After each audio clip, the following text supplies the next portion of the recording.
Most people speak about the paranormal as if it is something accidental.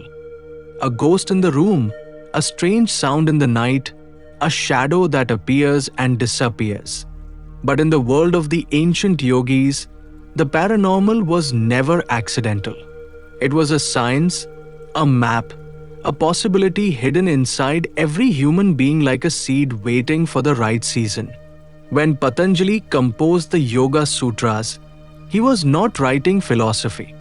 He was presenting a manual, a method for transforming an ordinary mind into an instrument of perception so sharp, so silent, so unbounded that what we call paranormal becomes natural as breathing. In our modern times, we think paranormal means bending spoons, reading minds, or seeing the future. Patanjali goes deeper. He says the moment you silence the mind, you have already stepped into the supernatural. Because the most supernatural thing is not a miracle, it is awareness itself. Let us walk slowly into Patanjali's world of siddhis, the extraordinary capacities that arise from deep meditation. And as we walk, remember, Patanjali never glorifies miracles. He warns against them. He calls them byproducts, shadows, side effects. Beautiful, mysterious, but distractions if you cling to them. Yet even a distraction can reveal a doorway into vast and hidden dimensions. Patanjali begins with a simple truth. The mind is a storm, and consciousness is a silent sky. When the storm settles, things you could never imagine begin to appear. In meditation, the senses become vast.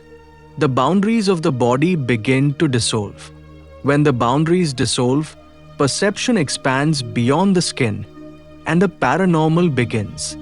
Clairvoyance is one of the earliest phenomena described. Patanjali explains that when the mind becomes one-pointed, perception becomes independent of the senses. Imagine seeing without eyes, hearing without ears. Not metaphorically, literally.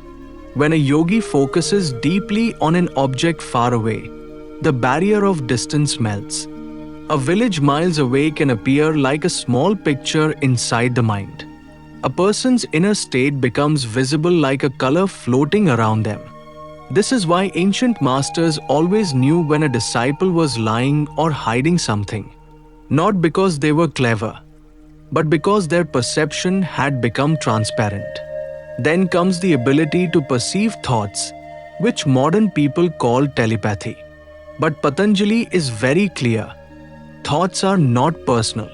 They are like waves moving through a vast ocean of mind. Your mind is just a receiver. When it becomes silent, it receives everything: the joy of someone beside you, the fear of someone far away, the intention behind a stranger's words. Many masters were known to answer questions before the students spoke. This was not magic. It was silence meeting silence. From here, Patanjali describes something even more mysterious: the ability to perceive the future. He calls it knowledge of past, present, and future. A yogi sitting still can feel the next moment before it arrives. Not like a fortune teller guessing, but like someone standing on a mountain seeing the river below and knowing exactly where it will flow. Time is also a river. Awareness is the height from which you see it. A silent mind does not predict. It perceives the movement of energy before it manifests.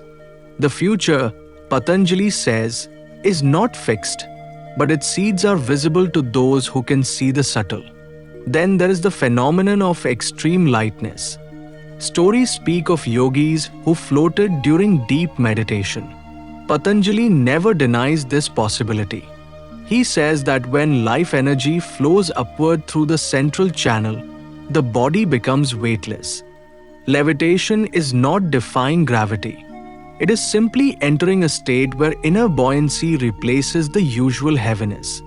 Some experienced moments where they felt the body disappear, as if they were made of wind rather than flesh. But Patanjali warns, never meditate for powers. meditate for freedom. One of the most striking capacities described is the separation of consciousness from the physical body. In deep meditation, the subtle body steps out like a bird leaving a cage. This is not imagination or dream. It is the loosening of the bond between awareness and physical form. Many people who had near-death experiences describe the same thing, floating above their own body, watching it from the outside. Patanjali says this can happen consciously, in full awareness, without trauma, without danger, without sleep. He warns, however, that it must not be done out of curiosity because the astral world is vast and delicate, and only those grounded in deep stillness can return without confusion. Healing also arises naturally. When awareness becomes steady, the life force flows without obstruction. A person full of harmony influences others simply by presence. Not by doing anything, not by techniques, but by the silent radiation of a balanced prana. This is why people felt peace around certain saints. They were not healing intentionally. Their energy field was simply overflowing with order.